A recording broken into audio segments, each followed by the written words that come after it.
Jeg kan gøre betongen fuldstændig tæt, og ved hjælp af nanoteknologien kan jeg få den til at holde i 100 år. Beton er skrøbeligt. Det tåler hverken syre eller baser. Derfor har for eksempel kloakrør begrænset levetid. Men Lars Børty, ingeniør fra Sindal med speciale i beton, har fundet en løsning. Helt konkret så består beton af en hel masse af porer i forskellige størrelser. Og det er en defekt, betonen har, ellers er det et fantastisk produkt.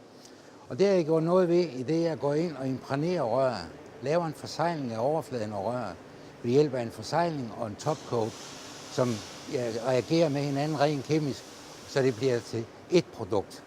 Tætte betonkonstruktioner bliver mere og mere påkrævet.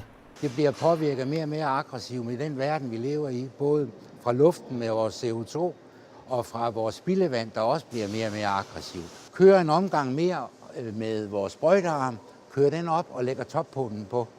Udviklingsarbejdet er tæt på at være færdig, men hvornår vil man se opfindelsen i praktisk brug?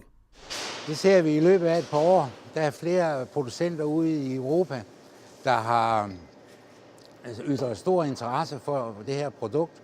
Og Peter Soaps, hvor vi står nu, kan se de store perspektiver i USA, Mellemøsten og Europa. Og så håber jeg selvfølgelig, at Danmark også kommer med.